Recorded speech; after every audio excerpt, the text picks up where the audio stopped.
भूखी मर जाऊंगी लेकिन बीफ नहीं खाऊंगी। केरला स्टोरी 2 फिल्म के इस सीन पर एक खास इकोसिस्टम के द्वारा खूब आउटरीच क्रिएट किया गया। इस सीन में एक हिंदू लड़की यह कहते हुए खाने को लात मारती है कि कुछ भी हो जाए वह बीफ नहीं खाएगी। फिर मुस्लिम लड़कियों के एक समूह के द्वारा उसे जबरदस्ती बीफ खिलाया जाता है। अब केरला स्टोरी 2 की पूरी फिल्म और इस स्पेसिफिक सीन के विरोध में केरल के वामपंथियों ने बीफ खाते हुए पोस्ट करनी शुरू कर दी है। इसके अलावा अनुराग कश्यप और प्रकाश राज जैसे लोगों ने भी केरल को बीफ कल्चर से जोड़ते हुए अपने अपने तर्क रखे हैं। And beef parotta is the best. Kerala story को बुलशिट फिल्म बताते हुए अनुराग कश्यप ने लव जिहाद की उन पीड़िताओं का यह कहते हुए मजाक उड़ाया है कि ऐसे तो कोई किसी को खिचड़ी भी नहीं खिलाता है। Kerala story bullshit propaganda. ऐसा कौन बीफ खिलाता है? ऐसा कोई खिचड़ी भी नहीं खिलाता जितना जैसा वो बीफ खिलाता है। कुल मिलाकर सार ये है कि गाय का मांस खाने को केरल का इंटीग्रल कल्चर बताकर केरल को एक ऐसा स्टेट बताने की कोशिश की जा रही है जिसका हिंदू कल्चर से कोई वास्ता ही नहीं है। इस वीडियो में हम यही जानने का प्रयास करेंगे कि केरल कैसे हिंदू संस्कृति का अभिन्न अंग रहा है और आज जो कुछ भी हो रहा है वह सिर्फ और सिर्फ केरल में इस्लाम और कम्युनिज्म के बढ़ते प्रभाव का असर है। शुरुआत हम इतिहास से करेंगे। भारत के किसी भी क्षेत्र के बारे में जब आप पढ़ेंगे तो आप पाएंगे कि हर क्षेत्र का अपना एक विशेष इतिहास होता है। उस क्षेत्र को किसी देवता ने बसाया होता है या फिर किसी महान राजा ने बसाया होता है। केरल को गॉड्स ओन कंट्री कहते हैं, यानी भगवान का अपना देश, भगवान का अपना क्षेत्र। संस्कृत ग्रंथ केरल महात्म्यम और मलयालम ग्रंथ केरलोपथी के अनुसार केरल को भगवान परशुराम ने बसाया था, यानी केरल के जड़ में ही हिंदुइज्म आपको देखने को मिलेगा।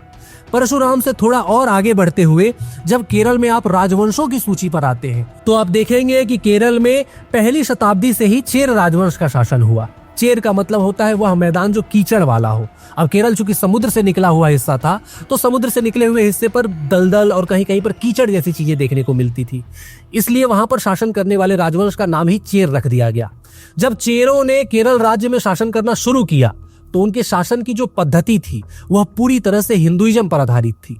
चेर राजाओं के समय जो सैनिक हुआ करते थे वो सैनिक भी सेना में आने से पहले एक शपथ लेते थे और उस शपथ में साफ साफ इस बात का जिक्र होता था कि सैनिक अपने राज्य में गायों की और ब्राह्मणों की यानी विद्वानों की रक्षा करेंगे।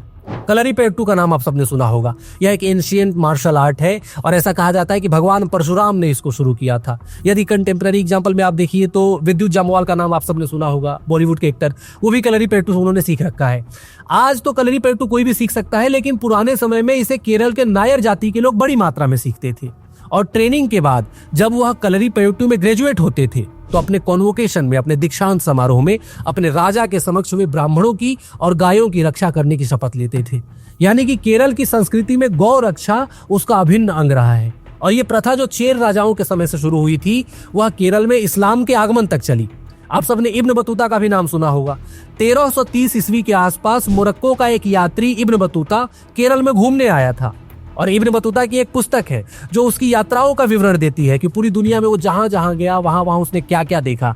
और आपको यह जानकर बड़ा सुखद आश्चर्य होगा कि जब इब्न बतूता केरल आया था तो यहाँ की संस्कृति को देखकर इब्न बतूता ने लिखा था कि केरल एक स्वच्छंद संस्कृति है, यहाँ हर चीज की आजादी है, लेकिन यहाँ पर सिर्फ एक चीज बैन है और वह है गाय को काटना और उसका मांस खाना। कभी जिस प्रदेश की पहचान टूटी सड़कों, रोड के गड्ढों, अपराध और पलायन के नाम से होती थी, लेकिन मुख्यमंत्री योगी आदित्यनाथ के सत्ता में आने के बाद उत्तर प्रदेश की तस्वीर बदली है और ये अब विकसित होने की तरफ अग्रसर हो चुका है। चाहे देश में सबसे बड़ा एक्सप्रेसवे का नेटवर्क हो या फिर सर्वाधिक शहरों में चलती मेट्रो, उत्तर प्रदेश अब किसी राज्य से पीछे नहीं है। जहां पहले राज्य के पहचान के रूप में गुंडा राज की बात होती थी तो वहीं आज राज्य की पहचान अयोध्या के देवत्व से हो रही है, माघ मेले से हो रही है। और विकसित उत्तर प्रदेश की बात आंकड़े भी सिद्ध करते हैं। उत्तर प्रदेश की जीडीपी का साइज अब बढ़कर 30 लाख करोड़ रुपए से अधिक हो गया है। उत्तर प्रदेश में आज सेमीकंडक्टर का निर्माण होने जा रहा है। यूपी इलेक्ट्रॉनिक्स के एक्सपोर्ट के मामले में भी देश में लीडर बन रहा है। 2024-25 में यूपी में 45,000 करोड़ से अधिक का एक्सपोर्ट किया गया और जो प्रदेश हाशिए की तरफ जा रहा था वो आज फिर आगे बढ़ रहा है। 2017 में योगी आदित्यनाथ के मुख्यमंत्री बनने के बाद यूपी की अर्थव्यवस्था में सुधार आया है। राज्य में फैक्ट्रियों की संख्या 30,000 से ऊपर पहुंच गई है। ऐसे में उत्तर प्रदेश के विकसित होने का सपना दूर नहीं है। थोड़ा और आगे यदि आप विजयनगर साम्राज्य की बात करें तो केरल का एक बड़ा हिस्सा विजयनगर साम्राज्य में शामिल था। और जब विजयनगर साम्राज्य पर मोहम्मद शाह का आक्रमण हुआ तो मोहम्मद शाह ने विजयनगर के ब्राह्मणों और गायों को काटने का आदेश दिया था। और उस दौरान विजयनगर साम्राज्य के हिंदुओं ने गौ रक्षा को अपना मिशन बनाया था और यह इंश्योर किया था कि किसी भी हाल में गायों को सुरक्षित रखा जाए। यहाँ तक कि जब यूरोपियंस भी केरल की ओर आए तो उनके समय में भी बहुत सारे रिटन फैक्ट्स हमें देखने को मिलते हैं जो केरल को एक ऐसी संस्कृति के रूप में दिखाते हैं जो गायों का संरक्षण करने वाली है।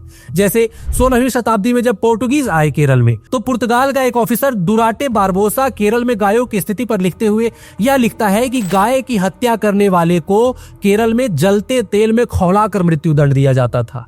यह था गाय का महत्व केरल की संस्कृति में। और सिर्फ केरल ही नहीं बल्कि ओवरऑल आप सनातन संस्कृति का जब अवलोकन करेंगे तो आपको पता चलेगा कि गाय हमारे यहाँ बहुत पवित्र मानी जाती है।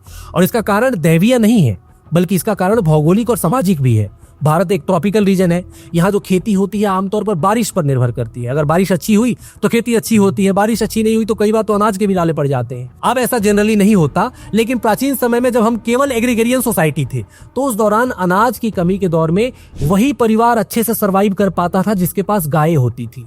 यहाँ तक कि गाय का होना संपत्ति का मापक माना जाता था। जिसके पास जितनी ज्यादा गाय वो उतना ज्यादा अमीर माना जाता था। राजा महाराजा भी जब दान देते थे तो दान के समय गाय दान करते थे। हमारे वेदों में, पुराणों में, रामायण, महाभारत और उपनिषदों में भी गाय के महत्व को स्वीकारा गया है।